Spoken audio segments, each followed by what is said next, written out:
पतझड़ सावन बसंत बहार, एक बरस के मौसम चार मौसम चार मौसम।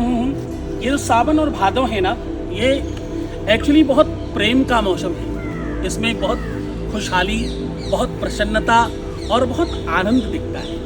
ये मौसम जहाँ देखो वहाँ खुशहाली फैलाने के लिए है। ये हर तरफ हरियाली और हर तरफ प्रसन्नता दिखती है। इन मौसम में आप कहीं पर खड़े होकर के किसी पुष्प को स्पर्श करके देखिए, किसी डाली को छुइए, किसी भी फूल को देखें, तो हर एक पुष्प में एक अपनापन और एक निजता है। ये स्पर्श, ये महसूस आपको दूसरे किसी मौसम में नहीं मिलता। मैं आपको एक और महत्वपूर्ण बात बता रहा हूँ, जरा धैर्यता से और निजता से समझिए। जीवन मौसम की तरह तो है, कभी बहुत प्रेम मिलता है, कभी बहुत सत्कार मिलता है और कभी बहुत सामान्य जीवन जी रहे होते हैं। कभी बहुत सुख है और कभी बहुत दुख है, कभी बहुत तकलीफें हैं और कभी बहुत अशांति है और कभी बहुत शांति है, कभी बड़ा सुख है। जिस प्रकार पुष्प वर्षों इंतजार करते हैं इस मौसम का, ये प्रेम का मौसम है, ये बहार का मौसम है, ये इजहार का मौसम है और ये संबंधों और तुम्हारे रिश्तों का मौसम है। इस मौसम से ज़्यादा बढ़िया, इस मौसम से अच्छा और कुछ भी नहीं है। आप यकीन मानना, सावन, भादो और कुमार ये इतने बेहतरीन मंथ हैं। 4 बार अगर बांटा जाए साल को तो 3 चौको 12, 3 महीनों का जो ये ऋतुकण है, वो ऋतुओं में ये 3 महीने इतने मौसम के बेहतरीन और इतने सुहावने हैं। इससे ज़्यादा बेहतर मौसम इस प्रकृति के लिए नहीं है। बाहरी प्रकृति को अंदर समझना तो तुम्हें ये बात अब समझ में आएगी। आज मैं बात कर रहा हूँ रक्षाबंधन की। रक्षाबंधन अपने आप में एक प्रेम का बहुत उत्कृष्ट मौसम है। ये ऐसा पर्व है, ये ऐसा कहें तिथि है, ये ऐसी व्यवस्था है जिसमें आप कुछ भी करके अपने आप को इस प्रेम से ओतप्रोत किए बगैर बचा सकते हैं। रक्षाबंधन केवल और केवल कलाई पर बांधा जाने वाला वो सूत्र नहीं है मात्र, केवल बहन को कुछ गिफ्ट देने की व्यवस्था नहीं है मात्र, भाई और बहन का मिलन नहीं है ये केवल, ये प्रकृति का आदेश है।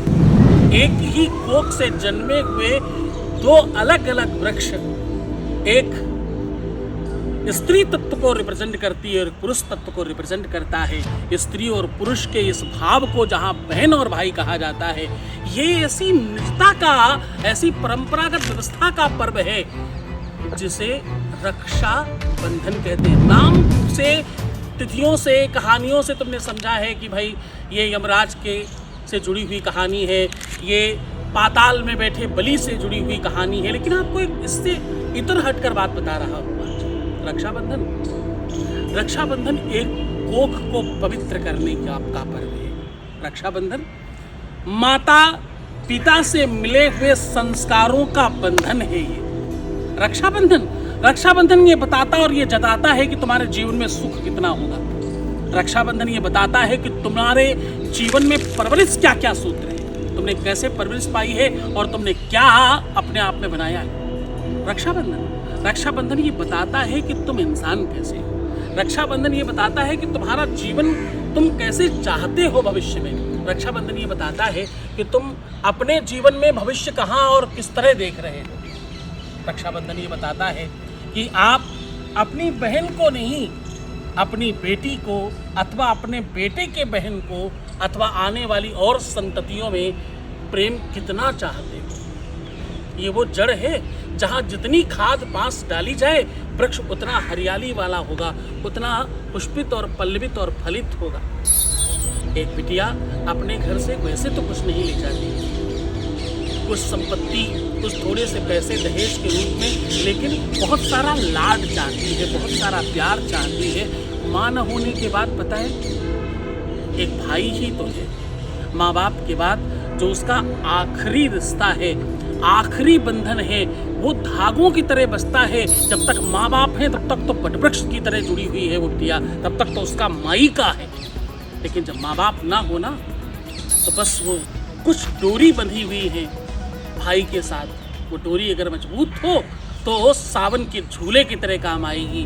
अगर डोरी कमजोर पड़ जाए तो जीवन में बाढ़ आ जाए, सब समाप्त हो जाता है।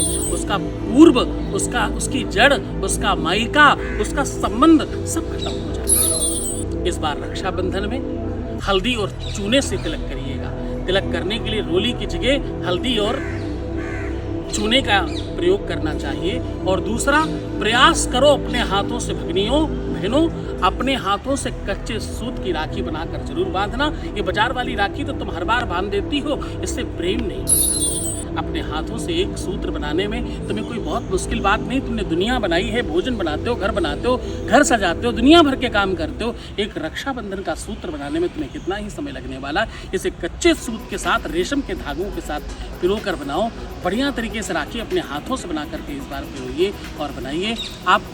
आप देखिएगा कि आपका रिश्ता और प्रगाढ़ होगा और महत्वपूर्ण होगा। और एक बात कहूँ, इसमें दूरबा रखना, दूरबे को सरसों के तेल से डुबो कर रखना, और हाँ, सरसों के कुछ दाने उसमें डाल कर रखना और उसी पर रख कर के आरती भाई की करना। ये सब प्रेम में वृद्धि करने की व्यवस्था है। इसे पूरे मनोयोग से करना।